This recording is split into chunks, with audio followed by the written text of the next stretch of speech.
TreyC there with her version of Tony Braxton's Unbreak My Heart. But when it came down to choosing between her and Katie, there was a controversial judges' vote with Cheryl point blank refusing to send one of her girls home, and in the end TreyC couldn't be saved from this. Down to you, Lily. We need one nobody. I'm going to vote with my heart, and I'm going to send home TreyC.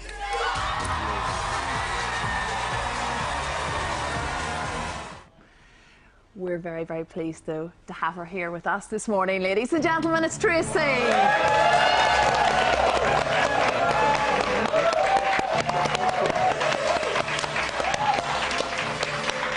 Hello, TreyC. Take a seat. TreyC, that's a lovely big smile. How are you bearing up? I'm really good. I'm really, really good. What an evening, no. I mean, really, once Cheryl opened her mouth and said, OK, I can't choose, I wasn't entirely sure what way it was going to go. And at that point, what was going through your mind? I don't know, really. I was just I was really emotional, but I thought I was going to be going home. I really did. I really thought I was going to be going home. But I was totally confused. I mean, I've got limited intelligence, you see, and I still don't fully understand the voting system. But I thought she might put her hand up at the end and then take it to a deadlock. Isn't that what she said she was going to do? I heard that at the beginning, but I didn't realise that they'd actually took it back to her to vote. But I don't blame her for not. But I don't know how she could have picked one of us, because then she would have been letting the other one down.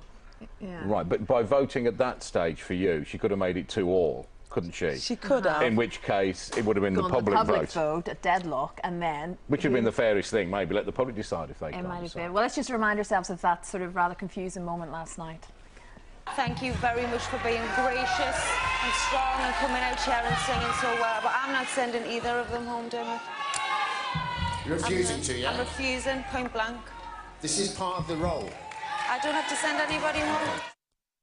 Straight after that, when she joined you on stage, Cheryl whispered something to you.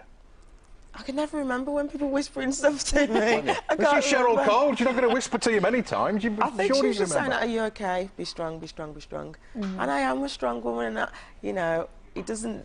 I'm not held down for long at all. But you seem to have composed yourself really quickly as well, even on Extra Factor. Afterwards, you sort of seemed like you'd come to terms with it quicker than some of the other guys had. I did have a moment. I did have a moment. But you just have to pick yourself up, dust yourself up, and get on with it. Yeah. But it's been a fantastic experience. I've loved every single minute of it. I'm sure you have. Yeah. And I mean, you and Katie actually seem to be genuinely quite sort of in it together last night. Is that sort of quite a real emotion? Oh God, yeah. She's a good girl. She really is a good girl, and you know, we're all quite close within our category. So what do you think then, I suppose maybe be a little bit away from it now, and you'll get to absorb a lot more of what happens in the press this week, sort of from the outsider looking in again. But I mean, Katie has dominated a lot of the headlines. Are you aware of that when you're inside that house as well, and the attention that she was getting? Yeah, of course, yeah, and she's dealt with it brilliantly.